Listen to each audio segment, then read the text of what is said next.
Copos de maíz, el cereal que nació del pecado. ¿Qué te viene a la mente cuando ves una caja de copos de maíz? Probablemente un desayuno rápido, un tazón de la infancia, tal vez un poco de azúcar para empezar el día. Pero la historia real de este humilde cereal no tiene nada que ver con dulzura o conveniencia. Nació de una guerra santa, una cruzada personal, librada por un hombre contra el mayor de los males que, según él, asolaba a la humanidad: la masturbación. Nuestro protagonista es el Dr. John Harvey Kellogg, una figura imponente de finales del siglo XIX.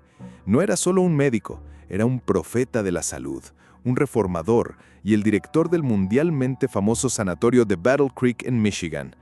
Este no era un hospital cualquiera, era un spa de bienestar de lujo, un templo dedicado a su filosofía de la vida biológica.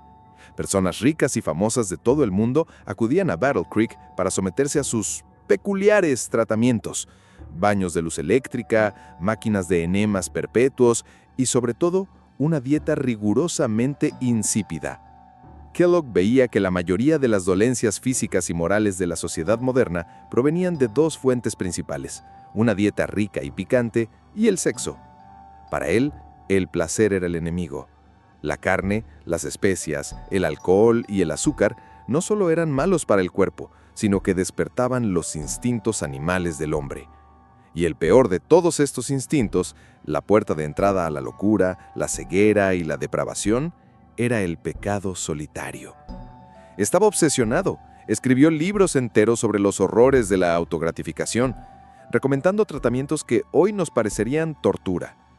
Pero su arma principal en esta guerra era la dieta. Su hipótesis era simple: si podía crear alimentos tan insípidos, tan aburridos, tan desprovistos de cualquier placer, podría aniquilar la libido de raíz. Aquí es donde entra en juego su hermano menor, Will Keith Kellogg. Will trabajaba para John en el sanatorio, una figura más pragmática y con visión de negocios. Juntos, en la cocina experimental del sanatorio, buscaban el desayuno antiafrodisíaco perfecto. La leyenda cuenta que en 1894, mientras intentaban crear una especie de pan de trigo integral, accidentalmente dejaron reposar un lote de trigo cocido por más de un día. Cuando regresaron, el trigo había adquirido una consistencia diferente. La próxima vez que te sirvas un vaso de cereal, recuerda su origen. No fue creado para ser delicioso, sino para ser un arma en la guerra de un hombre contra el placer. Es la máxima ironía que un alimento diseñado para reprimir los impulsos carnales se haya convertido en uno de los desayunos azucarados más populares de la historia. Hornos microondas, el arma secreta que calentó tu comida. En plena Segunda Guerra Mundial, los laboratorios de todo el mundo trabajaban para desarrollar tecnologías que pudieran dar una ventaja decisiva. Una de esas tecnologías era el radar, y en el corazón de los sistemas de radar más avanzados de los aliados se encontraba un dispositivo llamado magnetrón. El magnetrón era un tubo de vacío que podía generar microondas de alta potencia. En la empresa estadounidense Raytheon, uno de los ingenieros clave que trabajaban para perfeccionar estos magnetrones era un hombre llamado Percy Spencer. Spencer no era un ingeniero convencional, era un genio autodidacta, un hombre curioso y observador. Un día, en 1945, mientras estaba frente a un magnetrón en funcionamiento, notó una sensación extraña. La barra de chocolate que guardaba en su bolsillo se había derretido. Muchos otros se habrían quejado y habrían seguido con su trabajo, pero la mente de Spencer funcionaba de manera diferente. No lo vio como un inconveniente, sino como un misterio. Su única conclusión fue que las microondas del magnetrón eran las responsables. Su curiosidad se apoderó de él. El día siguiente trajo al laboratorio una bolsa de granos de maíz y la colocó frente al magnetrón. Momentos después, los granos comenzaron a temblar y a explotar, esparciendo palomitas de maíz por todo el laboratorio. Se habían cocinado con ondas de radio. El siguiente experimento fue un poco más caótico. Spencer colocó un huevo crudo debajo del dispositivo. El huevo comenzó a calentarse y a temblar violentamente. Un colega impaciente se acercó demasiado para observar y en ese momento el huevo explotó, cubriéndole la cara de yema caliente. Aprendieron dos cosas: que las microondas cocinaban increíblemente rápido de adentro hacia afuera y que era una buena idea colocar la comida en un recipiente cerrado. Spencer y Raytheon se dieron cuenta de que habían tropezado con algo revolucionario. En 1947 presentaron el primer horno microondas comercial del mundo, el Raider Range. Pero si estás imaginando un aparato compacto, estás muy equivocado. El primer Raider Range era una monstruosidad. Medía casi 1,80 m de altura, pesaba más de 340 kilos y costaba el equivalente a más de $60,000 actuales. Requería una instalación de fontanería especial porque el magnetrón necesitaba ser enfriado por agua. Claramente no era para el hogar común. Los primeros clientes fueron restaurantes, hospitales y comedores militares. Pasarían décadas hasta que la tecnología se miniaturizara y se volviera lo suficientemente asequible para entrar en los hogares. Solo a finales de la década de 1960, el horno microondas se convirtió en el electrodoméstico que conocemos hoy. Es una transformación asombrosa, una pieza de tecnología militar ultra secreta, diseñada para cazar submarinos y detectar bombarderos, encontró su verdadero destino en la cocina. La misma energía que una vez protegió a naciones, ahora descongela pollo y calienta las obras de anoche. Todo gracias a un ingeniero curioso y una barra de chocolate derretida. El fracaso resbaladizo que se pegó al éxito. La historia del teflón es la historia de un experimento fallido, de un misterio dentro de un cilindro de metal y de cómo un descubrimiento destinado a la refrigeración terminó en las cocinas de todo el mundo, pasando primero por el proyecto de la bomba atómica. Nuestro químico es Roy Plunkett, un joven que trabajaba para DuPont en 1938. Su misión era crear la próxima generación de refrigerantes reemplazando los químicos tóxicos de la época. Estaba experimentando con un gas llamado tetrafluoroetileno, o TFE. El 6 de abril de 1938, Plunkett y su asistente prepararon un cilindro lleno de este gas. Cuando regresaron a la mañana siguiente, algo andaba mal. Abrieron la válvula, pero no salió gas. El manómetro marcaba presión cero. Plunkett pensó que el cilindro tenía una fuga, pero cuando lo pesó, se dio cuenta de que pesaba lo mismo que cuando estaba lleno. El gas seguía allí, pero no salía. Frustrado y curioso, Plunkett tomó una decisión poco ortodoxa. Decidió cerrar el cilindro para ver qué había dentro. Al abrirlo, no encontraron gas. En cambio, el interior estaba cubierto por un extraño polvo blanco y ceroso. Era increíblemente resbaladizo al tacto. Plunkett comenzó a probar las propiedades de esta misteriosa sustancia. Descubrió que era extraordinaria. No reaccionaba con casi ningún otro químico, soportaba temperaturas extremas y, sobre todo, era una de las sustancias más resbaladizas jamás creadas. Plunkett no había creado un nuevo refrigerante. Había creado accidentalmente un polímero completamente nuevo, el politetrafluoretileno, o PTFE. DuPont patentó la sustancia, pero inicialmente no sabía qué hacer con ella. Era cara de producir y sus extrañas propiedades no tenían una aplicación obvia. Pero entonces llegó la Segunda Guerra Mundial.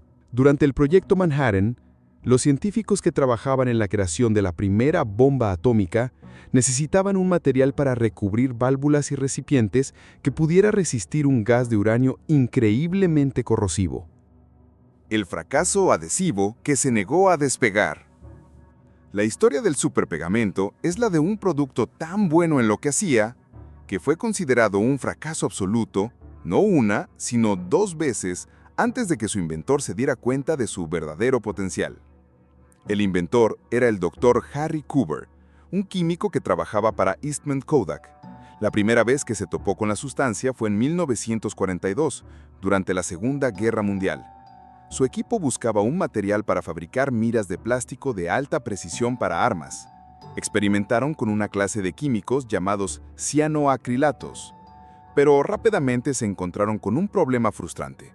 Los cianoacrilatos se pegaban a todo, instantáneamente y de forma permanente. Arruinaban cada pieza de equipo que tocaban. Para el proyecto de las miras, fueron un fracaso total. Cooper y su equipo los descartaron, etiquetándolos como una sustancia inútil. 9 años después, en 1951, Cooper lideraba un equipo diferente, trabajando en el desarrollo de un nuevo polímero resistente al calor para las cubiertas de las cabinas de aviones de combate. Un miembro de su equipo, Fred Joyner, estaba probando una serie de compuestos y en la lista estaban, de nuevo, los cianoacrilatos. Joyner puso una gota de la sustancia entre 2 prismas de un refractómetro, un equipo de laboratorio muy caro. En el momento en que los 2 prismas se juntaron, se pegaron de forma sólida e inseparable. Joyner entró en pánico. Acababa de arruinar un instrumento de precisión. Cuando le contó a Cooper lo que había sucedido, en lugar de enfadarse, Cooper tuvo una epifanía. Durante 9 años, había considerado la increíble adherencia de los cianoacrilatos como un problema. En ese instante, se dio cuenta de que la adherencia no era el problema, era la solución. El producto no era un plástico fallido, era un adhesivo perfecto. Habían descubierto un pegamento que no necesitaba calor ni presión, solo la ausencia de aire y un rastro de humedad para formar una unión increíblemente fuerte en segundos. Kodak comercializó el descubrimiento en 1958 bajo el nombre Eastman número 910, que más tarde se conocería como Superglue. Se hizo famoso gracias a una de las primeras demostraciones televisivas virales, donde el propio Cooper suspendió al presentador Gary Moore en el aire, colgando de una barra de acero que acababa de pegar con una sola gota. Pero la aplicación más sorprendente del superpegamento no fue en el hogar, sino en el campo de batalla. Durante la Guerra de Vietnam, los médicos de campo se dieron cuenta de que podían usar el cianoacrilato para cerrar huertas, deteniendo hemorragias casi al instante y salvando incontables vidas. De una molestia de laboratorio a un salvavidas en Vietnam, el viaje del superpegamento es un poderoso recordatorio de que, a veces, los mayores avances provienen de mirar nuestros fracasos desde una perspectiva completamente nueva. El viaje inesperado de un químico suizo. En la tranquila ciudad de Basilea, Suiza, en los laboratorios de Sandoz, un químico metódico llamado Albert Hofmann se embarcó en una investigación que acabaría por definir una era, pero su objetivo inicial era mucho más modesto. Hofmann estudiaba el cornezuelo de centeno, un hongo que crece en el centeno. Este hongo tiene una historia dual.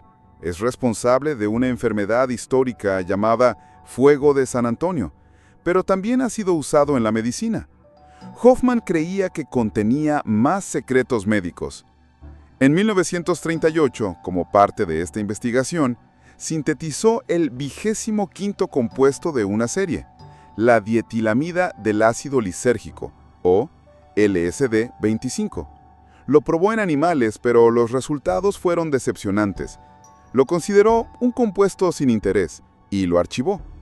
El LSD-25 permaneció en un estante olvidado durante 3 años. Luego, en la primavera de 1943, Hofmann describió más tarde un presentimiento. Sintió una necesidad inexplicable de volver a sintetizar el LSD-25. El viernes 16 de abril de 1943, mientras trabajaba en la fase final de la síntesis, debió de haber absorbido accidentalmente una cantidad minúscula de la sustancia a través de la punta de los dedos. Poco después, en su laboratorio, se sintió extraño. Me vi obligado a interrumpir mi trabajo, afectado por una notable inquietud combinada con un ligero mareo, escribió. En casa, se acostó y con los ojos cerrados, notó una corriente ininterrumpida de imágenes fantásticas, formas extraordinarias, con un juego de colores intenso y caleidoscópico. Estaba perplejo. La única explicación era que el LSD-25 era la causa y debía ser potente a un nivel casi inimaginable. Decidido a desentrañar el misterio, planeó un autoexperimento. 3 días después, el 19 de abril, tomó lo que consideró una dosis extremadamente pequeña, 250 microgramos. Hoy sabemos que esa, en realidad, es una dosis muy potente. Los efectos comenzaron a manifestarse con una intensidad aterradora. El laboratorio se transformó ante sus ojos. Le pidió a su asistente que lo acompañara a casa en bicicleta, ya que el uso de vehículos motorizados estaba restringido por la guerra. Ese viaje en bicicleta se convirtió en una leyenda, celebrado como el Día de la Bicicleta. Para Hoffman fue una experiencia aterradora. Sentía que el tiempo se había detenido. En casa, el pánico se apoderó de él. Creía que se estaba volviendo loco. Pero lentamente, el miedo dio paso a una sensación de asombro. Los colores y los sonidos adquirieron una intensidad que nunca había experimentado. Hoffman se dio cuenta de que su descubrimiento accidental tenía profundas implicaciones. Sandoz lo comercializó como un fármaco psiquiátrico, pero la sustancia se escapó del laboratorio y fue adoptada por la contracultura de los años 60, convirtiéndose en el sacramento de un movimiento que cambiaría la sociedad para siempre. El dulce sabor de la mala higiene. La historia de la sacarina, el primer edulcorante artificial del mundo, es una historia sobre alquitrán de hulla, serendipia y, sobre todo, la importancia de lavarse las manos antes de comer. Estamos en 1879, en el laboratorio del profesor Ira Mamsen en la Universidad Johns Hopkins. Uno de sus investigadores era un joven ruso llamado Konstantin Fallberg. Su trabajo consistía en analizar los compuestos derivados del alquitrán de hulla, una sustancia negra, espesa y maloliente. Una noche, después de un largo día en el laboratorio, Fallberg se fue a casa a cenar. Estaba tan absorto en su trabajo que se olvidó de lavarse las manos. Se sentó a la mesa, tomó un panecillo y le dio un mordisco. Tenía un sabor increíblemente dulce. Al principio, culpó al panadero, pero luego se dio cuenta de que el dulzor venía de sus propias manos. Debía de haber derramado algún producto químico sobre ellas. En lugar de alarmarse, su mente científica se apoderó de él. Regresó corriendo al laboratorio y comenzó a probar sistemáticamente todo lo que había en su mesa de trabajo hasta que encontró la fuente, un compuesto llamado sulfimida benzoica. Era cientos de veces más dulce que el azúcar y no tenía valor nutricional. Había descubierto el primer edulcorante artificial. Aquí la historia toma un giro amargo. Fallberg se dio cuenta del potencial comercial y, sin consultar a su jefe, Remsen, patentó el compuesto y lo llamó sacarina. Se hizo inmensamente rico. Cuando Ira Remsen se enteró, se sintió traicionado y furioso. Había sido un descubrimiento hecho en su laboratorio. Años más tarde, Remsen comentó con amargura: Fallberg es un canalla. A pesar de su controvertido inicio, la sacarina se hizo popular rápidamente, especialmente entre diabéticos y durante los racionamientos de azúcar de las guerras mundiales. Aunque enfrentó controversias sobre su seguridad, estudios posteriores la rehabilitaron. Hoy, sigue siendo uno de muchos edulcorantes artificiales, un testimonio del poder de la serendipia y una lección sobre ética. Todo gracias a un químico que se olvidó de lavarse las manos. Play-Doh, del limpiador de hollín al juguete inmortal. Antes de ser la sustancia colorida que moldeó la imaginación de generaciones, Play-Doh era una herramienta de limpieza para adultos nacida de la suciedad de la era industrial. En la década de 1930, la mayoría de las casas se calentaban con carbón, que producía una fina capa de hollín que se adhería al papel tapiz. Limpiar era una tarea ardua. Kuttol Products, una pequeña empresa de jabones, vio una oportunidad de negocio. Crearon una masilla flexible y no tóxica. La idea era simple. Se hacía una bola con la masilla y se pasaba por la pared. El hollín se adhería a la masilla, dejando el papel tapiz limpio. Durante años, el limpiador de papel tapiz de Kuttol fue su producto estrella. Pero después de la Segunda Guerra Mundial, el mundo cambió. Los hogares pasaron a usar calefacción a gas y petróleo, mucho más limpia. Además, se inventó el papel tapiz de vinilo, que era lavable. El producto de Kuttol se volvió obsoleto. La empresa estaba al borde de la quiebra. La salvación vino de un salón de clases de un jardín de infantes. Kay Sufal, una maestra, había leído que el limpiador de papel tapiz podía usarse para manualidades. Lo probó con sus alumnos y a ellos les encantó. Era mucho más fácil de manejar que la arcilla tradicional. Se lo contó a su cuñado, Joseph McVicker, que trabajaba en Cutol. Al principio se mostró escéptico, pero con la desesperación creciendo, decidieron darle una oportunidad. Transformaron el producto. Eliminaron el detergente, le agregaron colores primarios brillantes y en un golpe de genio de marketing, le añadieron un aroma distintivo a almendras. Necesitaban un nuevo nombre. Limpiador de papel tapiz Cutol no era atractivo. Fueron Kay y su marido quienes sugirieron el nombre que pasaría a la historia: Play-Doh. En 1956 lanzaron su nuevo juguete. Consiguieron una demostración en el influyente programa de televisión infantil Captain Kangaroo. De la noche a la mañana, el Play-Doh se convirtió en una sensación nacional. La pequeña empresa de limpieza al borde de la quiebra se transformó en una compañía de juguetes multimillonaria. Sierras eléctricas, la herramienta de parto que se hizo leñadora. De todos los objetos en esta lista, ninguno tiene un origen tan visceralmente impactante. Hoy la asociamos con leñadores o con películas de terror, pero su propósito original no era cortar árboles, era cortar huesos humanos. Durante el parto, tenemos que transportarnos al siglo XVIII, una época en la que dar a luz era extremadamente peligroso. Una de las complicaciones más temidas era un parto obstruido. Las cesáreas existían, pero eran un último recurso que casi siempre resultaba en la muerte de la madre. En situaciones desesperadas, los médicos recurrían a un procedimiento llamado sinfisiotomía. La idea era ensanchar la pelvis de la madre cortando el cartílago que une los dos huesos púbicos. El procedimiento era una pesadilla. Se realizaba con la madre totalmente consciente, usando un pequeño bisturí y una sierra manual. Era lento, increíblemente doloroso e impreciso. A finales de la década de 1780, dos cirujanos escoceses, John Aitken y James Jeffrey, buscaron una forma de hacer este horrible procedimiento un poco menos horrible. Su solución fue el osteótomo, el antepasado directo de la sierra eléctrica. No se parecía a las sierras eléctricas de hoy. Era un instrumento pequeño, delicado, accionado por una manivela manual. Consistía en una larga y fina cadena con eslabones dentados.